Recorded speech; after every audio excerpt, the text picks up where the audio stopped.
आज कथा का छठा दिवस है। आज शिवरात्रि है कथा की। रात भर शिव भक्त खूब भजन करते हैं, नाचते हैं, गाते हैं, स्मरण करते हैं।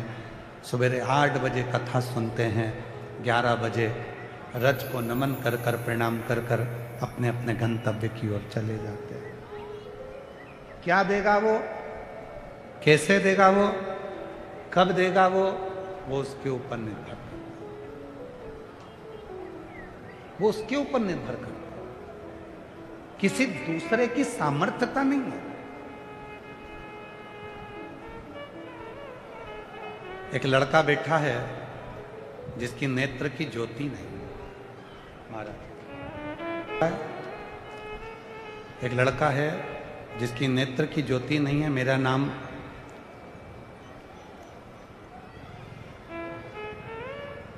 शिवजी शर्मा, गांव भगोरिया, तहसील सांगानेर, जिला जयपुर से आया हूं। कहीं बैठे हों तो हाथ हिलाएंगे। 10 साल की उम्र में मेरी आंखों की रोशनी चली गई। कहीं बैठे हों बेटा तो हाथ हिला सकते हैं। मेरा नाम शिवजी शर्मा, गांव भगोरिया, तहसील सांगानेर, जिला जयपुर से आया हूं। मेरा मोबाइल नंबर ये है। एक लोटे जल का मैं क्या वर्णन करूं गुरुदेव। 10 साल की उम्र में मेरी आंख की रोशनी चली गई। जब से रोशनी गई तब से मैं शिव जी को ही बस मानता हूं, बाकी के कहीं मेरा ध्यान नहीं जाता। अगर कहीं बैठे हों तो आ सकते हैं। गुरुदेव, 10 साल की उम्र में मेरी आंख चली गई। अंदर से बड़ा टूट चुका था, कोई काम नहीं, पड़ा रहता, क्या करूं। तब नेत्र विहीन होकर भी अध्ययन किया। किसी ने कहा कि वो सियोर वाला बाबा कथा कहता है, अगर पंडाल में बैठकर कथा को सुना जाए, जो मांगो वो मिल जाता है। उसने अपनी भाभी से कहा, भाभी क्या मैं पंडाल में बैठकर कुछ मांगूंगा तो क्या मुझे मिल जाएगा। भाभी कहने लगी, भैया ऐसा सुना है कि वो सियोर वाला बाबा कथा कहता है और पंडाल में बैठ के जो मांगो वो मिल जाएगा। भाभी मुझे सरकारी नौकरी करना है, मेरी आंख नहीं है, नेत्र नहीं, क्या कर सकता हूं। क्यों नहीं, चल मानसरोवर के बीटी रोड जयपुर में 20 मार्च से 26 मार्च तक कथा चल रही है, चल अपन दोनों बैठ के कथा सुनेंगे। भाभी मुझको कथा में ले गई, पंडाल में बैठ गया, कथा सुनी और बाबा से केवल प्रार्थना करी, बाबा ऐसी कृपा कर कि मेरी सरकारी नौकरी लगे। एक एग्जाम मैंने पहले दिया था रेलवे का, बाबा की ऐसी कृपा हुई गुरुदेव कि बाबा ने मेरी रेलवे में नौकरी लगा दी। मैं बाबा को यहाँ धन्यवाद देने गुरुदेव, भोले बाबा को मैं यहाँ प्रणाम करने के लिए आया। भीलवाड़ा की भूमि को कथा सुनने के लिए आया हूँ। मेरी भाभी के साथ 3 बार सीहोर भी आया, कंकर शंकर की पूजा भी कर कर गया और उसी कंकर शंकर और रुद्राक्ष ने आज मुझे अपनी मंजिल तक पहुंचा दिया। कहीं बैठे हों तो आ सकते बैठे। आ गए, दिख गए हैं क्या, ठीक है। शिव भीलवाड़ा राजस्थान की यह पवित्र पावन भूमि, जहाँ भगवान शिव की पवित्र पावन कथा श्रवण करने का सौभाग्य आप और हम सभी को प्राप्त हुआ है। सभी के चरणों को नमन करते हुए कथा के मुख्य आयोजक श्री संकट मोचन श्री हनुमान जी महाराज कथा मंडप में ही विराजमान, महामंडलेश्वर हंसराज महाराज श्री, महामंडलेश्वर स्वामी हितेश्वरानंद सरस्वती जी, पंचायती निरंजनी अखाड़े के अध्यक्ष महंत श्री रविंद्रपुरी जी। पुराण की कथा कहती है कि जब भी आप कोई तप करेंगे, साधना करेंगे, भजन करेंगे, कीर्तन करेंगे, मंत्र जाप करेंगे, नाम जाप करेंगे, स्मरण करेंगे, तो थोड़ी ना थोड़ी अड़चन बीच में आएगी, आती है। और उसमें घबराना नहीं, उस अड़चन में अपन को घबराने का काम नहीं। एक बड़ा सुंदर व्याख्यान वर्णन है। मान लो किसी काम के लिए आप बहुत दिनों से लगे हुए हो और वो कार्य पूर्ण नहीं हो रहा, बहुत दिनों से लगे हो, मेरा ये कार्य होना चाहिए, मेरा ये कार्य होना चाहिए, मेरा ये कार्य होना चाहिए, और नहीं हो रहा। तो शिव महापुराण का एक बड़ा सुंदर सा भाव कहा, बहुत सुंदर सा भाव वर्णन किया कि बेलपत्र का जो नीचे का जो भाग होता है, बेलपत्र के जो नीचे का जो भाग है, इस नीचे के भाग में थोड़ा सा गाय का घृत, देसी गाय का थोड़ा सा घी घृत इस नीचे के भाग में लगा लेना चाहिए। ये उनके लिए भी है जो बहुत दिनों से कोई कार्य करना चाह रहे हैं पर हो नहीं रहा, बहुत दिनों से लगे हुए हैं, आज होगा, कल होगा, परसों होगा, कोई फाइल अदालत में अटकी हुई है, कोई प्रशासनिक कार्य अटका हुआ है, कोई कार्य अटक रहा है, उसके लिए बहुत जरूरी। नीचे की जो डंडी है उसमें घृत लगा लो, घी गाय का, और इस दो पत्ती और बीच की पत्ती के बीच का जो डंडी का भाग है, बीच की जो डंडी का भाग है, इसमें लाल चंदन लगा लीजिए, बीच के भाग में लाल चंदन। और किसी भी प्रदोष के दिन प्रातः से लेकर शाम तक के बीच में, प्रदोष काल के मध्य तक के बीच में कभी भी इस बेलपत्र को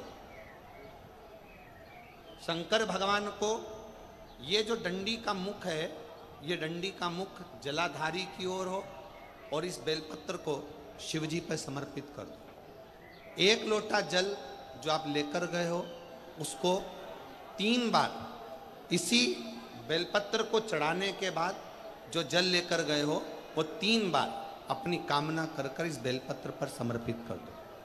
इसी बेलपत्र को वापिस लेकर आ जाइए और अपने कोई भी स्थान पर, पूजन वाला आदि कोई भी स्थान हो, वहाँ उसको रखिए। 3 महीना तो जाने दो, अगर बाबा ने चाहा तो 15 दिन भी नहीं लगने देगा और कार्य की सफलता जरूर, कार्य की सफलता जरूर। बहेड़िया भीलवाड़ा राजस्थान से, इनके लिए भी एक बार जोरदार ताली बजाकर उनका भी स्वागत। ये पवित्र कथा शिव की कृपा से, उनकी उदारता से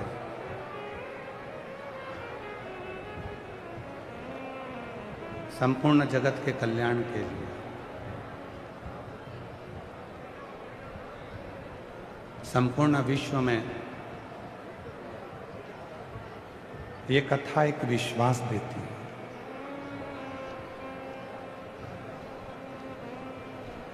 और जिस दिन आपने और हमने अपनी जिंदगी में शिव पर विश्वास कर लिया, उस दिन फिर आपको और हमको भटकना नहीं पड़ेगा। शिव जिनको तुलसीदास बाबा जी ने विश्वास कहा, माता पार्वती जिनको मेरे तुलसी बाबा जी ने श्रद्धा कहा, एक विश्वास और एक श्रद्धा, एक मानव की देह को मंजिल तक पहुंचाने के लिए ये 2 चीजें बहुत जरूरी है। एक विश्वास भी जरूरी है और दूसरी श्रद्धा भी जरूरी है। पर शिव पुराण में लिखा है कि विश्वास भी करें तो किस पे करें।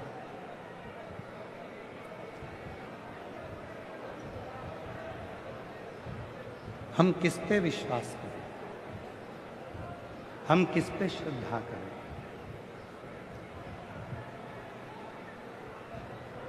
हम विश्वास करें तो किस पे करें और हम श्रद्धा रखें तो किस पे रखें। हर किसी पर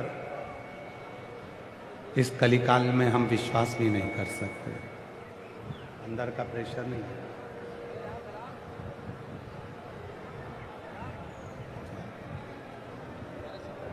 हर किसी पर हम विश्वास भी नहीं कर सकते। इसलिए शिव महापुराण की कथा कहती है कि विश्वास करना है तो केवल देव अधिदेव महादेव पर, अपने पिता पर और अपने आप पर इतना भरोसा रखो कि जिंदगी की कोई भी अड़चन आ जाए उसको समाप्त करने की जवाबदारी तुम्हारी भी है, शिव की भी है और घर के पिता की भी। कि गुरुजी धन संपदा पैसा आज के जमाने में हर आदमी को बिगाड़ देता है, पर सही मायने में कहें पैसा आदमी को नहीं बिगाड़ता, आदमी पैसे को बिगाड़ देता है।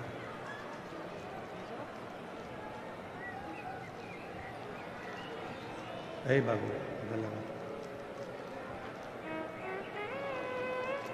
लोग कहते हैं कि धन आया, संपदा आई, पैसा आया तो इस पैसे ने आदमी को बिगाड़ दिया, पैसे ने आदमी को बिगाड़ दिया। पर शिव महापुराण की कथा कहती है कि पैसा आदमी को नहीं बिगाड़ता, बल्कि आदमी पैसे को बिगाड़ देता है। उस पैसे को कहाँ लेकर जाना है, कब लेकर जाना है, किस जगह पर लेकर जाना है और आदमी उस पैसे को कहाँ लेकर जाना है। इस बुद्धि को, धन को, इस विवेक को, इस सोच को, इस बुद्धि को व्यक्ति को कहाँ लेकर जाना है और वो कहाँ लेकर जाता है।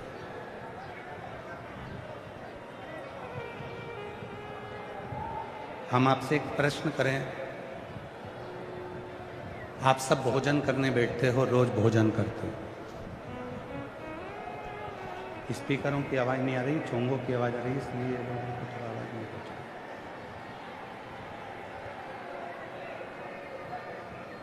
आप सभी लोग भोजन करते हो, भोजन ग्रहण करते हो, भोजन किया, आचार अच्छा है, आपने भोजन किया, रायता अच्छा बना है, आपने भोजन किया, और उस भोजन की थाली में दाल अच्छी है, सब्जी अच्छी है, मान लो एक सब्जी उसमें नमक नहीं है, सारी सब्जी अच्छी बनी है, सब तरह की जो सब्जियां हैं वो सब अच्छी बनी है, पर एक सब्जी ऐसी है जिसमें नमक नहीं है। और जिस सब्जी में नमक नहीं है, पूरी थाली के भोजन में आपका ध्यान उसी सब्जी पर बार बार जाएगा। इसमें नमक नहीं है, इसमें नमक नहीं है, इसमें नमक नहीं।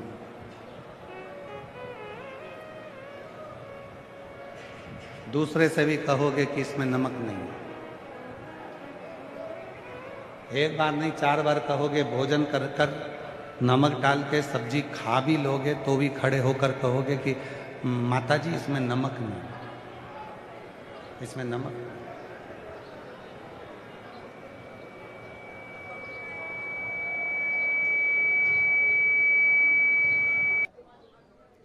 बार बार ध्यान जा रहा है कि इसमें नमक नहीं।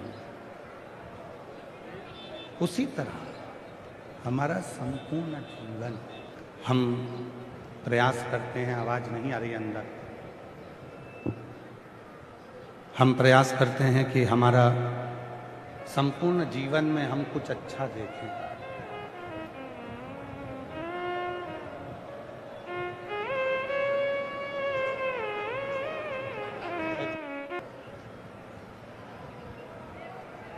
पर उस भोजन की थाली में एक सब्जी है और उस सब्जी में नमक नहीं है। जिसमें नमक नहीं है वो सब्जी हमारे स्मरण में बार बार आती है, बार बार। वो सब्जी हमारे ख्याल में बार बार आ रही है कि इसमें नमक नहीं है, इसमें नमक नहीं, इसमें नमक नहीं। उसी तरह शिव पुराण कहती है मानव का जीवन भी ऐसा ही है। किसी को भी देखता है तो उसकी अच्छाई ग्रहण नहीं कर पाता, उसमें से बुराई ढूंढने का प्रयास करता है कि इसने गलती क्या करी है, इसने बुरा क्या करा, क्या गलत कर दिया, क्या बुरा किया, वो ढूंढने का प्रयास करता है। पर शिव तत्व कहता है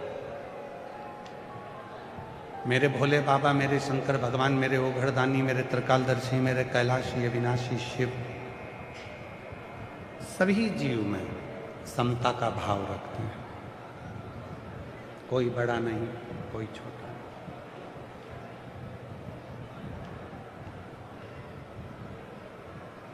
तेरे लाखों दीवाने बड़े से बड़े, तेरे चरणों में कंकर माटी से पड़े।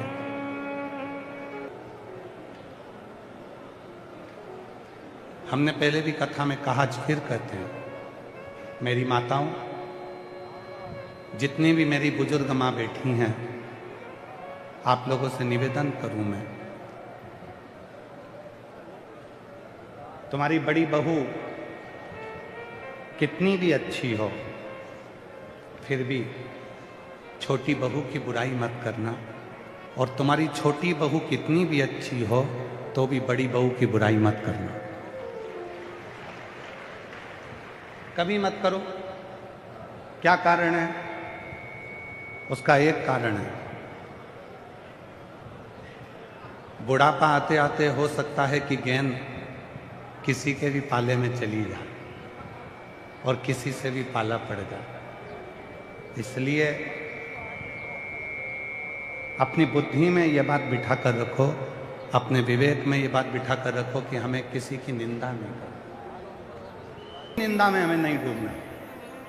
चाहे वो इंसान की निंदा हो, संत निंदा हो, महंत निंदा हो, ब्राह्मण निंदा हो, किसी स्त्री पुरुष की निंदा हो, किसी बेटी बेटे की निंदा हो, या फिर देवाधिदेव महादेव की निंदा हो, किसी निंदा में हमको नहीं। एक कथा आती है चंचुला देवी की।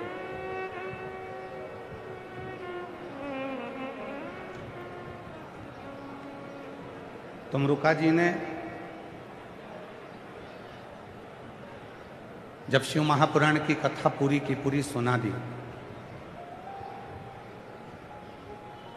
और शिव महापुराण की कथा जब पूर्ण विराम की ओर जाने लगी, कथा विराम की ओर गई, तब तुमरुका जी ने भगवान देवाधिदेव महादेव से एक प्रश्न किया, बाबा आज मैं वक्ता हूं, आप श्रोता हो, आप कथा के श्रोता हो, ईसर गोरा बनकर आप कथा को श्रवण कर रहे हो, जजमान बनकर आप कथा को सुन रहे हो।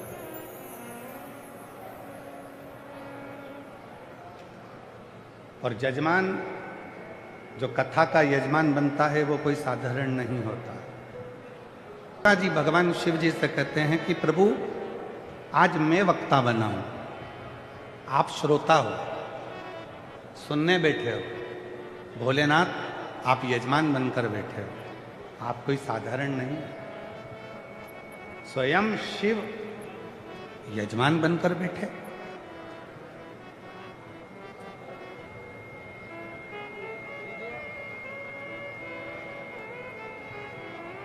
अच्छा एक बात बताइए, गंगा जी पृथ्वी पर ऐसे ही आ गई थी क्या?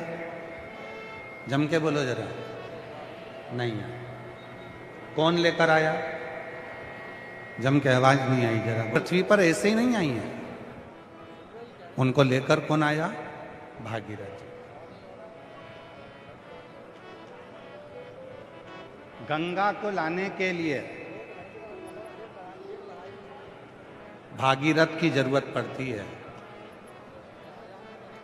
और शिव महापुराण को लाने के लिए शंकर के किसी भक्त की जरूरत पड़ती है, तब जाकर ये शिव पुराण आता है। थोड़ी बड़ा बात।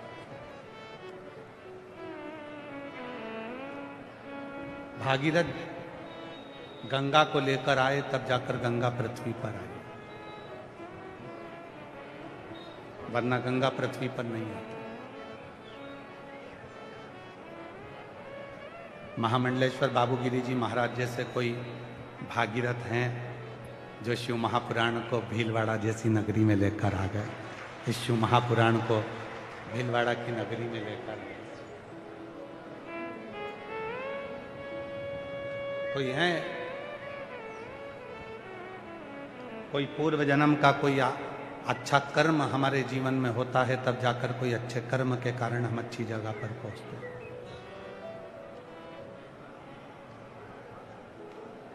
यहाँ जयपुर से आत्री जी और उनके साथी लोग आए हुए हैं। कहाँ बैठे हैं? ये आत्री जी। और अभी इन्होंने जयपुर मानसरोवर में सुंदर शिव महापुराण की दिव्य कथा का आयोजन कराया। शिव पुराण आत्री जी के शब्द थे, गुरुजी हमारी संस्था ने ढेरों कथा कराई, पर जो कथा शिव महापुराण की हुई उसको कराने वाला हम तो नहीं थे, शिव जी करा रहे थे और शिव जी ही सुन रहे थे। ये इनके शब्द थे। और भीलवाड़ा के क्षेत्र में भी जो कथा हो रही है, भीलवाड़ा नगर में जो कथा हो रही है, भीलवाड़ा की शिव महापुराण सेवा समिति इस कथा को करा रही है। विधायक महोदय कोठारी जी, सांसद महोदय अग्रवाल जी, इस पूरे क्षेत्र के आनंदमय महामंडलेश्वर श्री बाबूगिरी जी महाराज, यजमान परिवार और ऐसे ना जाने कितने परिवार इस कथा को संजोने में लगे हुए हैं, इसको बढ़ाने में लगे हुए हैं। ये कथा कोई साधारण नहीं है।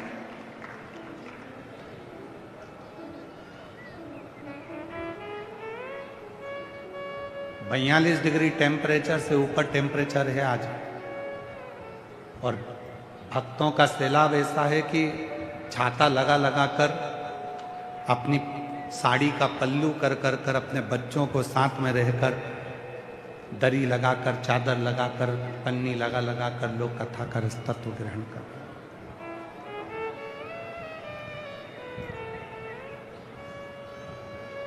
किसी को कहा जाए इतनी गर्मी में कि आप अपने घर से बाहर निकल जाओ, तो कोई नहीं निकलेगा। केवल एक शिव के लिए, शंकर भगवान की परम कथा के लिए लोग अपना एसी का रूम और डनलप का गद्दा, कूलर, पंखा छोड़कर पसीने में नहा रहे हैं, धूप में बैठकर, छाता लगाकर कथा का रस तत्व ग्रहण कर रहे हैं। तुमको क्या लगता है कि तुम कथा सुनने के लिए आए हो? तुमको लगता है कि छाता लगाकर तुम कथा सुन रहे हो? तुमको लगता है कि कपड़ा सिर पे डालकर तुम कथा सुन रहे हो? नहीं नहीं, नहीं। मोहल्ले में शादी होती है, कई बार पत्रिका सगे भाई को नहीं दी जाती है, और पूरे मोहल्ले में जिससे अच्छी पहचान होती है, शादी की पत्रिका उसी को दी जाती है। कई लोग ऐसे हैं जो अपने भाई के घर की शादी में नहीं जाते, और मोहल्ले में किसी से इतना प्रेम हो जाता है, रिश्ता हो जाता है कि उसकी शादी में जाना जरूर पड़ता है। उसी तरह यदि आप सिर पर कपड़ा डालकर, छाता लगाकर, धूप में बैठकर, गर्मी में भी शिव पुराण की कथा सुन रहे हो, तो समझ लेना कि आपका शंकर जी का कोई पुराना रिश्ता बड़ा प्रबल रहा होगा जो आप यहां पहुंचे। और वो रिश्ता साधारण नहीं है। क्या देकर भेजेगा मेरा बाबा? तत्व किसको कहते हैं? एक विश्वास किसको कहते हैं? आप किस पर भरोसा कर रहे हो? आप किस पर विश्वास कर रहे हो? बहुत दूर दूर से आई हो मेरी जीजियों, मेरे जीजाओं, मेरी बेटियों, बेटाओं, मेरे बुजुर्ग माता पिता, आप बहुत दूर दूर से आए। हम जानते हैं कि एक विश्वास लेकर आप शिव महापुराण की कथा में पहुंचे हो। और इतना विश्वास अपने अंदर रखना कि मेरा भोले बाबा तुमको खाली नहीं भेजेगा, जो मांगा है उसको देगा जरूर। ये इसके नेत्र नहीं है, 10 वर्ष की आयु में नेत्र चले गए, पर हिम्मत नहीं हारी। शिव पर भरोसा कर, चल मैं तुझको लेकर चलती हूं। भाभी बोली कि मैं तुझे कथा के पंडाल में बिठाकर कथा सुना।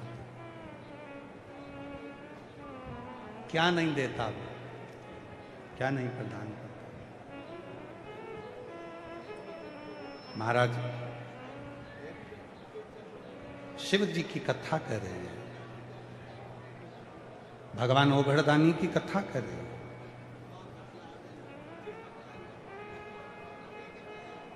तुमरुका जी स्वयं कह रहे हैं, बाबा जैसे गंगा जी बिना भागीरथ के नहीं आ सकते,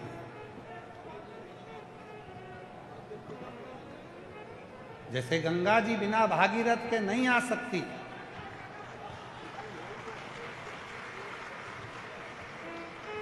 उसी तरह शिव महापुराण भी किसी भक्त के बिना, जो भगवान की साधना में डूबा है, आराधना में डूबा है, भजन में डूबा है, शिव की भक्ति करता है। और मेरी भीलवाड़ा की जीजियों को कहूँगा, बिल्कुल विश्वास के साथ कहूँगा, आप लोगों ने शंकर जी को 2 लोटा जल चढ़ाया होगा, हर बार कहा होगा कि एक बार अपने भीलवाड़ा में शिव पुराण हो जाए तो ये शिव पुराण चलकर यहाँ पर। बड़ी मुश्किल है शिव पुराण की कथा को आना, बहुत मुश्किल, क्योंकि इसकी व्यवस्था करना शिव महापुराण की सबसे ज्यादा कठिन है व्यवस्था। रोज लाखों में भीड़ बढ़ती चली जाती है, रोज प्रति सैलाब रोज की रोज बढ़ता, प्रति दिन बढ़ता। इसको संभालना, सारे शिव भक्तों को बिठाना, भोजन कराना, बहुत बेटे के लिए एक बार जोरदार ताली बजाओ, और उसकी भाभी माँ के लिए भी ताली बजाओ, जिसने कथा के पंडाल में ले जाकर कथा श्रवण करवाई। 3 बार कुबरेश्वर धाम सीहोर ले गई, कंकर शंकर की पूजन करा दी, रुद्राक्ष लिया, बाबा से प्रार्थना कर। और आज उस बच्चे के नेत्र ना होने के बाद भी रेलवे में नौकरी लगी। एक बार जोरदार ताली बजाकर साथ लिखा। इसको कहते हैं विश्वास।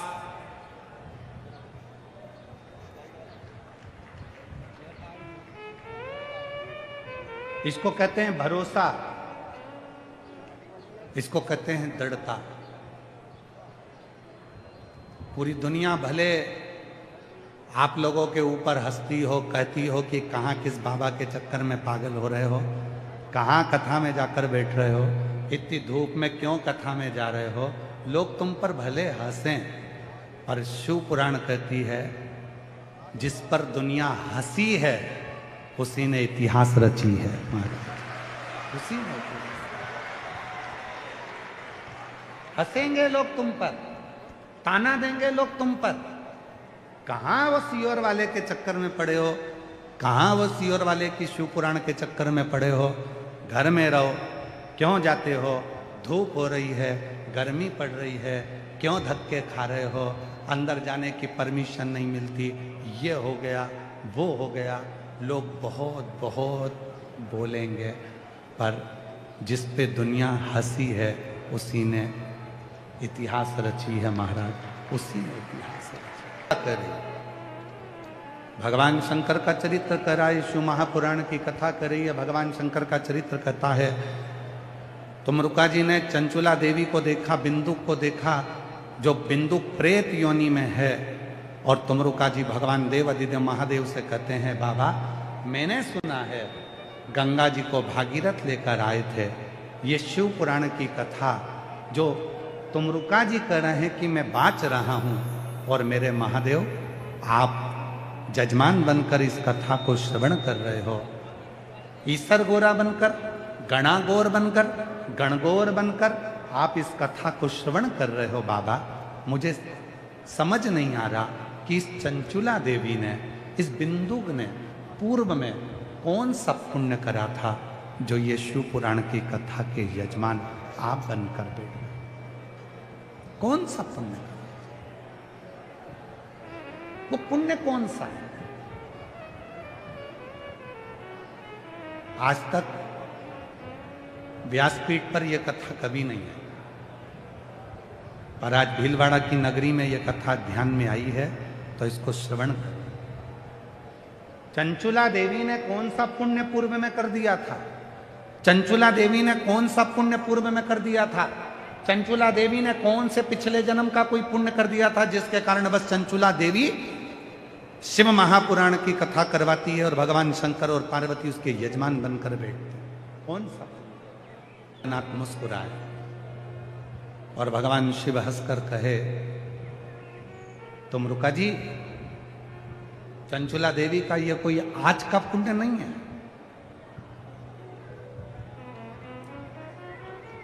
तुमरुका तुरंत बोले, बाबा दो संशय हैं मेरी जिंदगी में। मैंने शिव महापुराण की कथा बाची, चंचुला देवी ने श्रवण करी, बिंदु प्रेत योनि से मुक्त हुआ, आप जजमान बनकर बैठे। मेरे दो संशय। एक संशय तो यह है कि चंचुला देवी के इससे कौन सा पुण्य था जो चंचुला देवी ने शिव महापुराण की कथा करवाई और अपने पति को प्रेत योनि से मुक्त करा। और दूसरा प्रश्न यह है कि बिंदुक ने ऐसा कौन सा पाप कर दिया था जो बिंदुक मरने के बाद प्रेत योनि में पड़ गया। पत्नी पुण्य कर रही है और पति प्रेत योनि में है, ये समझ में नहीं आया, ये कुछ समझ में नहीं आया। आखिर ऐसा कौन सा पुण्य चंचुला के जीवन में था जो चंचुला शिव महापुराण की कथा करवाती है और शंकर पार्वती यजमान बनकर बैठते।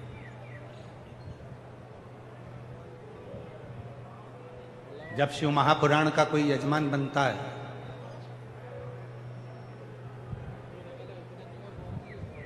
जैसे यहां पर भी यजमान बनाकर बिठाए गए हैं परिवार को बनकर, राम प्रकाश मणि जी, शिव महापुराण में जो यजमान बनकर बैठता है उसको भी विचार करना चाहिए।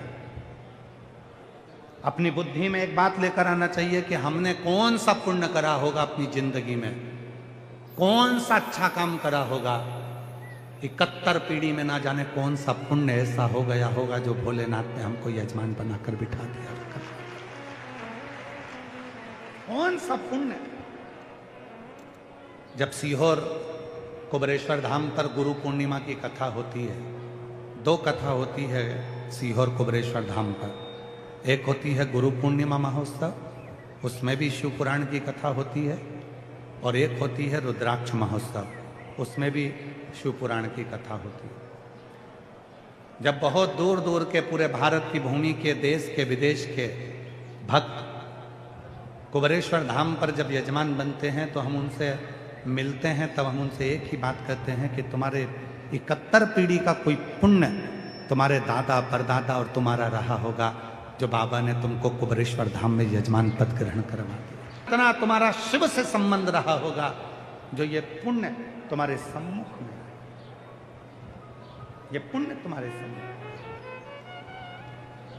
आज वही तो तुमरुका जी भी कर रहे हैं, तुमरुका जी भी तो भगवान शिव जी से कह रहे हैं कि मेरा संशय मिटा दो। कथा तो मैंने सुना दी, कथा सुन भी ली, चंचुला देवी ने श्रवण भी कर ली, बिंदु प्रेत योनि से भी मुक्त हो गया, सब कुछ हो गया, कथा विराम भी होने वाली है। पर मेरा संशय मिटा दो कि चंचुला देवी का कौन सा पुण्य था और बिंदु का कौन सा पाप था, वो मुझे श्रवण करना है। देव अधिदेव महादेव ने मुस्कुराकर उत्तर दिया।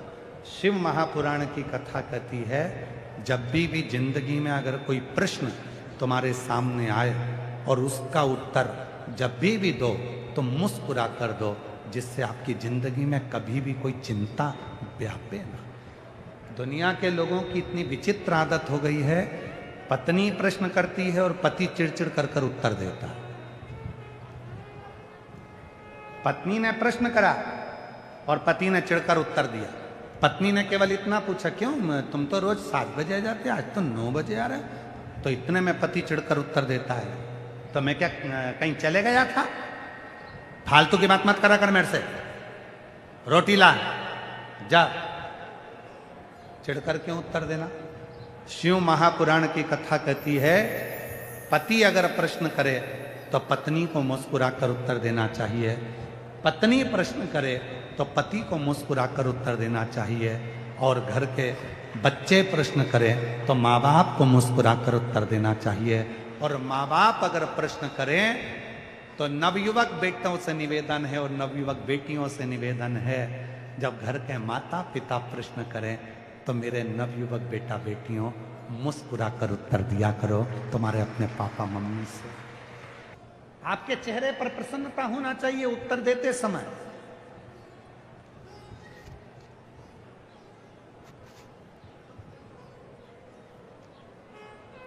और एक बात हमने पहले भी कथा में कही थी, अभी आरणी की कथा में या भुसावल की कथा में हमने कहा था,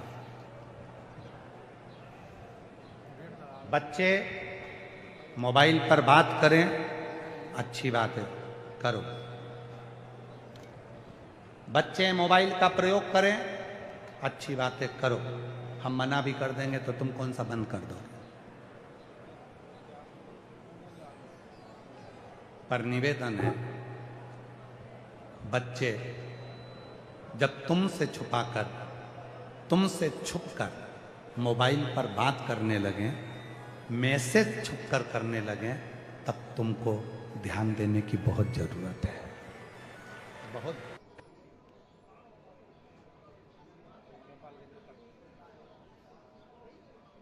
आज सबसे ज्यादा जवाबदारी बढ़ गई है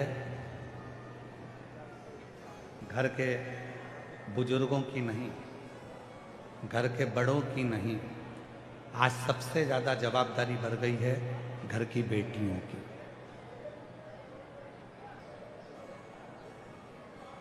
क्यों? गरुड़ पुराण में लिखा है,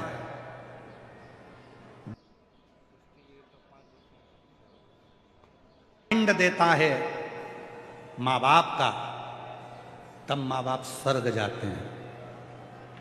बेटा तर्पण करता है माँ बाप का तब माँ बाप स्वर्ग जाते हैं। बेटा तिलांजलि करता है माँ बाप का तब माँ बाप स्वर्ग जाते हैं। बेटा तर्पण करता है माँ बाप का तब माँ बाप स्वर्ग जाते हैं।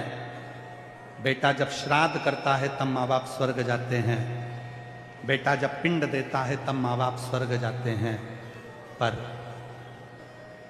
माँ बाप मरेंगे तब बेटा पिंड करेगा, माँ बाप मरेंगे तब बेटा तिलांजलि देगा, माँ बाप मरेंगे तब बेटा श्राद्ध करेगा। पर उससे बड़ी जवाबदारी होती है घर की बेटी की, क्योंकि बेटी माँ बाप को मरने के बाद नहीं तारती। जब बेटी का कन्यादान माँ बाप करते हैं उसी दिन माँ बाप स्वर्ग के रास्ते पर चले जाते हैं। सबसे बड़ी जवाबदारी है बेटी की। एक बेटी जिसको माँ अपनी कोख में रखती है, 9 महीना दुख झेलती है, तकलीफ झेलती है, उसको पाल पोस कर बड़ा करती है, और बड़ा करने के बाद अगर वो बेटी अपने माँ बाप को कन्यादान का मौका नहीं देती तो वो माँ बाप जिंदगी भर जगह जगह प्रेत की योनि में भटकते रहते हैं और उनकी मुक्ति नहीं होती। कितनी बेटियां बैठी हैं यहाँ? खड़ी हो जाओ सब, जितनी बेटी बैठी हैं सब खड़ी हो जाओ, दमदारी से खड़ी हो। तुम मेवाड़ की बेटियां हो। जिस समय पर भारत में सेना की कमी होती है, तब मेवाड़ की बेटियां तलवार लेकर कूद पड़ती हैं। तुम वो बेटियां हो। सारे पंडाल की, पीछे के पंडाल, आसपास के पंडाल की जितनी बेटियां, सब खड़ी हो जाओ। बेटियां बेटियां जिनकी शादी नहीं हुई है, जिनकी शादी नहीं हुई, वो बेटियां खड़ी हो। और आज संकल्प करो, हम शिव पुराण की कथा में ये संकल्प लेते हैं कि हम अपने माँ बाप को कन्यादान का मौका जरूर देंगे, चाहे कुछ भी हो। ये जरा सी बॉडी शॉडी के चक्कर में और 10 रुपए के डीजल पेट्रोल के चक्कर में या चाउमीन के चक्कर में, सुंदर सुंदर काया के चक्कर में पढ़कर, लव जिहाद के चक्कर में पढ़कर अपनी जिंदगी बर्बाद मत कर लेना बेटियां। एक संकल्प अपनी जिंदगी में होना चाहिए कि मैं अपने माता पिता को कन्यादान का मौका दूंगी, मैं अपने माता पिता के कहने पर विवाह करूंगी, मैं अपने माता पिता के अनुकूल विवाह करूंगी, उनको कन्यादान का मौका दूं। बेटा माता पिता के मरने के बाद पिंड करता है, बेटा माता पिता के मरने के बाद तिलांजलि करता है, तब माँ बाप स्वर्ग जाते हैं। पर बेटी अपने माँ बाप को जीते जी केवल कन्यादान कराकर स्वर्ग भेज देती है, केवल कन्या। ये सीहोर वाला महाराज नहीं कह रहा है। गरुण पुराण को पढ़ो, गीता प्रेस गोरखपुर की लाकर, उसका अध्ययन करो, आपको सब मिल जाए। आप ये मत सोचना कि सीहोर वाले बाबा ने कुछ बनाकर बोल दिया होगा, ना ना ना।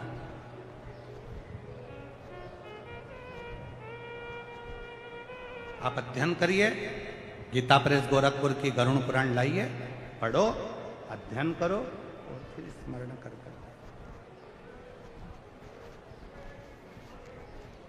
तुम रुका जी कर चंचुला का पूर्व, चंचुला देवी ने पूर्व में कौन सा पुण्य कर दिया? चंचुला देवी ने ऐसा कौन सा पुण्य कर दिया था जो चंचुला देवी इस जन्म में शंकर भगवान और पार्वती जी को यजमान बनाकर शिव महापुराण की कथा करवा ले रही है? कौन सा वो पुण्य, कौन सा? तब भगवान शिव जी ने कहा, सुनो तुम रुका जी, मैं चंचुला के 9 जन्म पहले की कथा कहता हूं। 9 जन्म पहले चंचुला एक भिलनी थी, भील की पत्नी थी, भिलनी।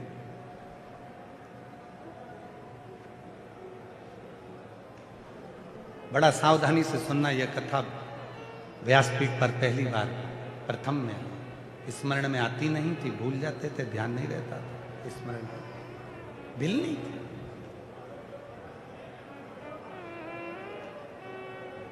चंचुला का पति भील, ये भिलनी वन में निवास करते थे, छोटा सा झोपड़ा बनाकर रहते थे। पति शिकार करता था,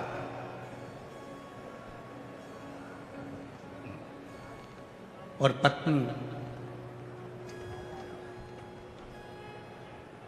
जंगल में कोई भी संत निकलता, उस संत से शिव चर्चा करते।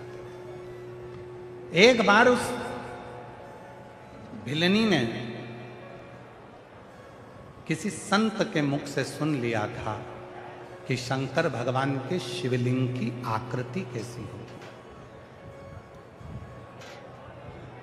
भगवान शंकर का शिवलिंग कैसा होता है, शिव जी का स्वरूप कैसा होता है, शिवलिंग कैसा होता है, उसका स्वरूप कैसा है, पूजन कैसे करना चाहिए, क्या करना चाहिए, एक लोटा जल कैसे समर्पित करना चाहिए, ये उसने जान।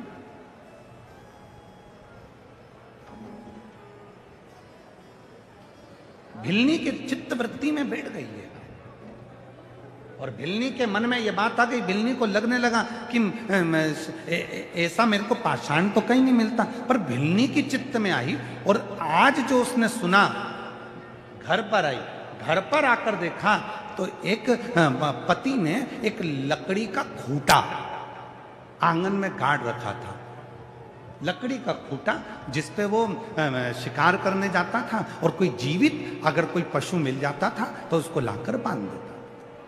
और अब भिलनी की चित्तवृत्ति में तो शिवलिंग ही शिवलिंग था।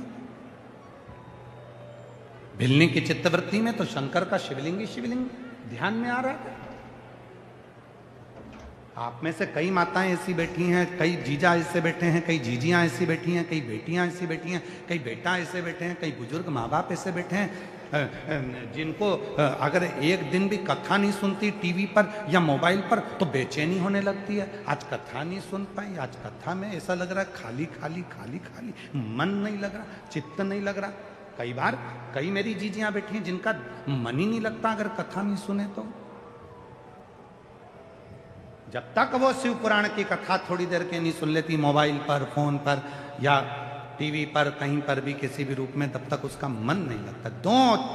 भले एक रील देख लूं पर शिव पुराण की एक छोटी सी रील देखूं पर देख लूं, उसका चित्त लग जाए, मन लग जाए, उसका हृदय लग जाए, मन लग।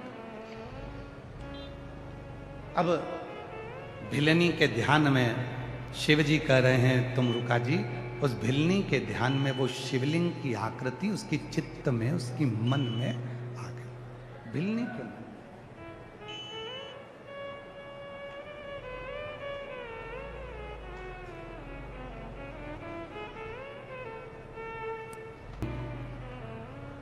अंदर गई।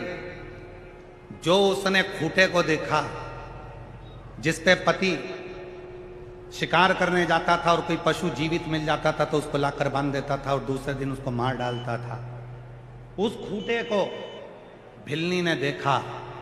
जैसे ही आई और उस खूंटे में उसने देखा कि कितना सुंदर शिवलिंग है, अब उसको खूंटे में भी शंकर का शिवलिंग नजर आ रहा। अंदर गई, लोटा भर के जल लाई, खूंटे पे चढ़ा दिया।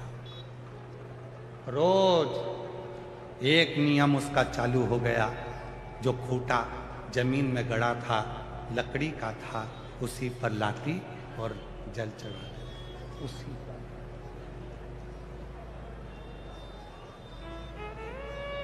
अब ये कथा तो आप लोगों ने शिव पुराण में सुन रहे हो, ऐसी कैसी एक कथा महाभारत में।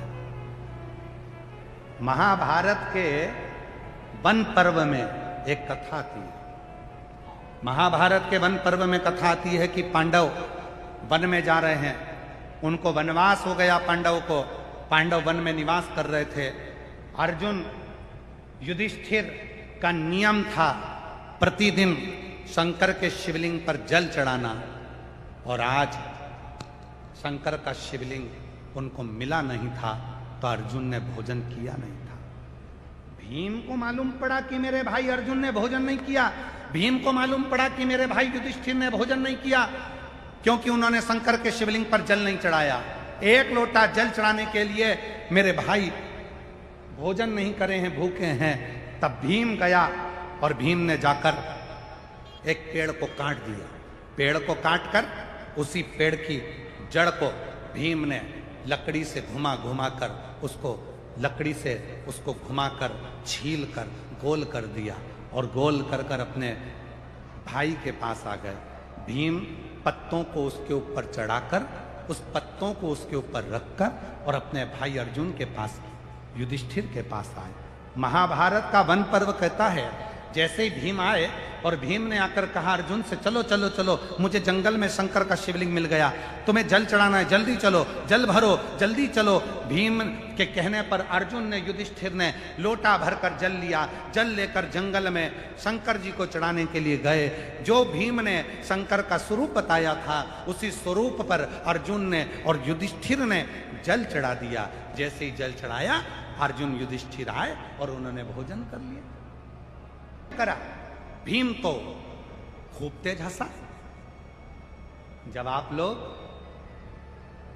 शिव महापुराण के पंडाल की मिट्टी को अपने सिर से लगाती हो, सीहोर कुबरेश्वर धाम जाकर वहां के कंकर की पूजन करती हो, कंकर लाती हो, कंकर बीनती हो, रुद्राक्ष लाती हो, लोग तुमको देखकर हंसते हैं, ताना कसते हैं, हंसते हैं। आज वही की वही महाभारत के वन पर्व में वर्णन आता है, भीम जैसे ही अर्जुन ने भोजन करा, जैसे युधिष्ठिर ने भोजन करा और भीम ने हंसना चालू करा, तो अर्जुन ने पूछा, क्यों रे भीम, तू क्यों हंस रहा है, क्या हो गया ऐसा? युधिष्ठिर ने पूछा, भीम तुम हंस क्यों रहे, हुआ क्या? हम भोजन कर रहे हैं और तुम हंस रहे हो। भीम कहने लगे कि मैं तुम दोनों को देखकर इसलिए हंस रहा हूं कि आज तुम दोनों ने जो शंकर जी का शिवलिंग समझकर तुमने जो जल चढ़ाया है, वो शिवलिंग नहीं था, मैंने पेड़ को काट दिया था, उसका जो नीचे का ठूठ था उसी को मैंने गोल कर दिया था और उसी पर मैंने पत्तियां रख दी थी, और तुम उसको शंकर का शिवलिंग समझकर उस पर जल चढ़ा दिए। तुम शंकर का शिवलिंग चढ़कर तुमने जल चढ़ा दिया और जल चढ़ाकर तुमने भोजन कर लिया, तुमने उसको पहचाना नहीं। अर्जुन ने कहा, ये भीम, तूने भले लकड़ी को काटकर जड़ को शिवलिंग बनाया हो, पर हमारी दृष्टि में जब हमने जल चढ़ाया तो वो दिल से चढ़ाया, दिल से चढ़ाया तो वो कंकर भी शंकर हो गया, दिल से चढ़ाया। तो वो भीम कहने लगा, मैं नहीं मानता कि वो शिवलिंग हो गया, अब भी उखाड़ कर फेंकता हूं, अब भी। महाभारत का वन पर्व कहता है, महाभारत की कथा को यदि पढ़ोगे तो उसका वन पर्व पढ़िएगा, उस वन पर्व की कथा कहती है, भीम ने कहा मैं अब भी उखाड़ कर फेंकता हूं। अर्जुन ने कहा ठीक है, चलो। युधिष्ठिर चले, अर्जुन चले, भीम ने पत्तियां हटाई और पेड़ की जड़ को उखाड़ने लगे। भीम जैसे ही उस पेड़ की जड़ को उखाड़ने लगे, वन पर्व की कथा कहती है महाभारत की, भीम जमीन में छाती तक धंस गए तो भी उस जड़ को उखाड़ नहीं पाए, जड़ को उखाड़ नहीं। अर्जुन ने कहा, भीम उखाड़ो उखाड़ो उखाड़ो। अब तो भीम को गुस्सा आ गया, उस जड़ के आसपास में भीम ने खोदना चालू कर दिया। पूरी जड़ को उखाड़ने के लिए भीम ने जो आसपास खोदना प्रारंभ करा, भीम के 2 वर्ष केवल उस खड्डे को खोदने में निकल गए, परंतु वो जड़ का सिरा, आखिरी का छोर नहीं मिला। 2 साल तक, 2 वर्ष तक भीम खोदता रहा, तो भी उस वृक्ष की जो जड़ थी उसका सिरा नहीं मिला। भीम रोज उखाड़ता, पर वो उखड़ता नहीं, रोज उखड़ता नहीं। कहते हैं कि भीम के खोदने से जमीन में से, पताल में से पानी निकलने लगा, पर वो जड़ का सिरा नहीं मिला। आखिरी में भीम अर्जुन के सामने हाथ जोड़कर बोला, 1 लोटे जल में और सच्चे विश्वास में ये बल है कि कंकर भी शंकर बन जाता है और जड़ भी परमात्मा बन जाता है। चढ़ा जल साधारण नहीं।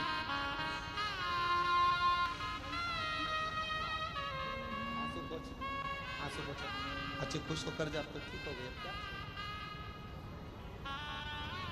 शिव तत्व में वो फल है। पार्वती जी ने शंकर को 1 लोटे जल से प्राप्त किया है। हमारे बीच में परम पूज्य विद्वत जन विराजमान हैं। मैं बड़े भाव से निवेदन करूं, आपकी वाणी से 2 शब्द इस शिव महापुराण की कथा में रतनगढ़ वालों को भाई श्री की इस पवित्र भूमि पर प्राप्त हों। भाई श्री हनुमान प्रसाद जी पोद्धर जी की ये पवित्र जन्मस्थली रतनगढ़, जहाँ कथा का लाभ आप और हम ले रहे हैं और अपने जीवन को धन्य बना रहे हैं। परम पूज्य हमारे शाम कथा के रसिक वक्ता भाई मनुश्री जी अपनी वाणी में 2 शब्दों में अपनी बातों को रखेंगे। उसके बाद में परम पूज्य श्री कौशिक जी महाराज जी वृंदावन से फिर अपनी वाणी को रखेंगे। श्री शिवाय नमस्ते। दोनों हाथ उठाकर एक बार प्रेम से हर हर। बहुत धन्यवाद श्री शिवाय भाई श्री मनुश्री जी का, जिन्होंने अपनी वाणी से बड़े सुंदर संबोधन को व्यक्त किया। मैं हमारे बीच में विराजमान संत शिरोमणि वृंदावन के परम रसिक संत, जिनकी पवित्र गौशाला में हजारों लाखों गौ माता की सेवा आनंद के साथ में, निज स्वरूप के साथ में होती है, और विद्वत ब्राह्मण के बच्चे निरंतर विद्याध्ययन करते हैं। ऐसे परम पूज्य संत शिरोमणि श्री कौशिक जी महाराज जी को निवेदन करूंगा, आपके दो शब्द संपूर्ण श्रोता भाई बहनों को प्राप्त हो। बड़े भाव आनंद से आप पधारे, आपकी मंगलमय वाणी यहाँ श्रवण करने का सौभाग्य मिला।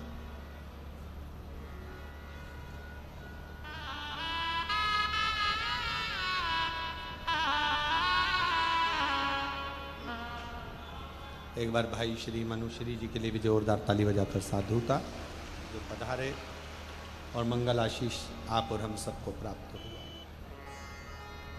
पार्वती मैया एक पार्थिव लिंग का निर्माण कर कर जल समर्पित करते हैं। कितना कितना अर्चन माता पार्वती जी के जीवन में, कितना कितना अर्चन।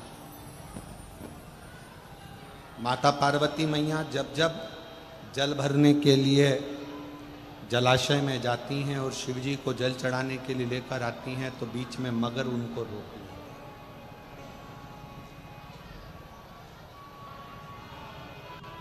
कहीं पार्वती मैया जब भगवान शंकर को रिझाने के लिए आतुर होती हैं, तो फिर कोई ना कोई क्रम होकर उनकी अर्चना जो हो रही है, भजन जो हो रहा है, स्मरण जो हो रहा है, उसमें अड़चन दी जाती है। शिव उपासना पार्वती जी के जीवन में, माता पार्वती जी के जीवन के अंतर्गत कितनी कितनी अड़चन है, कितनी अड़चन। पर